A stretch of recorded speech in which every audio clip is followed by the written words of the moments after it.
So today's news, we had something, in my opinion, that was pretty surprising. Tulsi Gabbard dropped out of the presidential race and she decided to endorse Joe Biden. And so I'm going to play the clip of her endorsing Joe Biden right here. And so let's take a look at it and then we'll come back and we'll talk about it. So today, I'm suspending my presidential campaign and offering my full support to Vice President Joe Biden in his quest to bring our country together. That video just hurts my soul. And not even because I think that her endorsement is going to have some huge impact on the race. I honestly don't think it's going to have very much of an impact at all. Joe Biden is obviously already very far ahead. And so this Tulsi Gabbard didn't have very much support. So it's not really going to have a big effect. But I'm more disappointed than anything else. I'm disappointed in Tulsi Gabbard because while there were certainly some problems, rhetorically, I thought that she stood for something pretty important in this election. She was very anti-war, very kind of anti-establishment, status quo. A lot of times, a lot of the things she was talking about was like kind of railing against the corruption that we see within the Democratic Party. And so I'm actually gonna play a clip right here of her, what I felt like was in more of her peak form, more of her peak argumentative play. So let's take a look at this clip and then we'll come back and we'll kind of break this down.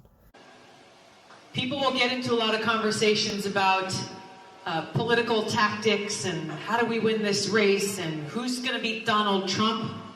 Bluntly, and I might get in trouble for saying this, what does it matter if we beat Donald Trump if we end up with someone who will perpetuate the very same crony capitalist policies, corporate policies, and waging more of these costly wars?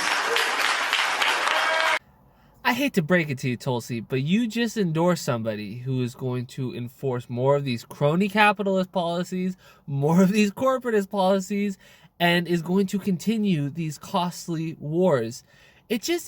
It makes no sense. If Tulsi Gabbard has principles, this makes no sense. Joe Biden is the embodiment of what she was talking about in that video. She literally was talking about how it's not enough that we just beat Donald Trump. We have to do more than just beat Donald Trump because we can't have some establishment Democrat who's going to continue this cycle of just soft on Wall Street, waging war in different countries. We can't keep doing this. We need something more than that. And so she had the right of it in that video. And so it's so unfortunate to see her just betray literally any principles that I thought that she had. Like in 2016, she actually lost her job with the DNC. Not lost her job, I believe she left.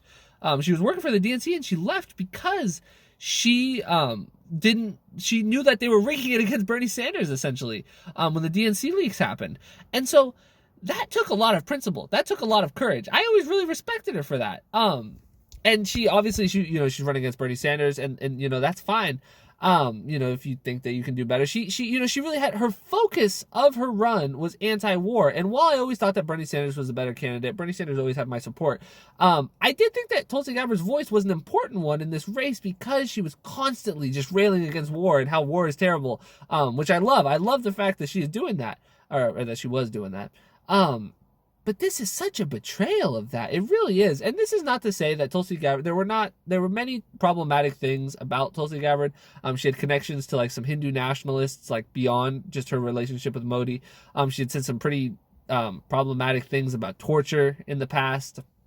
Obviously, she didn't have the best record when it came to LGBTQ rights. Her voting record was fine on the issue, but just her past rhetoric wasn't good. I know she had a few troubling votes about when it came to like refugees. So she was far from perfect, but rhetorically, I really thought that she added a lot to the race. I really did. I loved the idea that she was pulling the conversation more towards an anti-war place, but this is just hugely disappointing. And I am confident saying that this shows a total lack of principle from Tulsi Gabbard. This is a complete, and I would even go as far to say I don't know who her strategists are.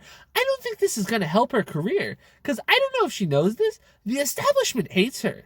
Corporate media hates her. They constantly were calling her a Assad apologist. They were constantly calling her a Russian asset. I mean, one of her most famous moments was when Hillary Clinton called her a Russian asset and she was going against Hillary Clinton. The corporate media does not like her. Establishment doesn't like her. She's not winning any favors. They're not going to support her after this, or at least I don't think they will. her shot at success would have been dropping out and endorsing Bernie Sanders and then winning a lot of the favor of progressives, because while obviously they would endorse Bernie Sanders this time around, Tulsi Gabbard's young. She's like 38, I think. She could totally run for Senate in the future, maybe even another presidential run. And so if she had like won favor with the progressives, then that would, you know, maybe set her up for more a more successful run in the future. But this, like, I don't know if she realizes, but like the young people are with Bernie Sanders. The future is with Bernie Sanders. This is where people are going. The Joe Biden is the old guard of the Democratic Party. People like Joe Biden are on the way out. People like Bernie Sanders are on the way in, which is ironic because Bernie Sanders is very old. But the Bernie Sanders ideology is what's coming up. And so if she's looking at what her future is going to look like in the Democratic Party, I hate to say it, but she just did herself a really, really bad... She did a number on her future political aspirations, at least in my opinion, because progressives are just not going to be happy with this. This is almost unacceptable to endorse Joe Biden. And she can make the argument that, like, oh, I think that Joe Biden, he is the nominee. Bernie has no chance. I'm just supporting the nominee. But Bernie Sanders is still in this race. It is not mathematically impossible for him to lose, even though it is very unlikely that he... It's not mathematically impossible that he'll win, even though it is very unlikely that he'll win. So her giving her support to Joe Biden is just disappointing. Like I said, just very, very disappointing. If you light just go off. But anyway, if you guys disagree with anything I said in this video, make sure to leave a comment below. And if you enjoyed the video, make sure to like and subscribe, and have a great day.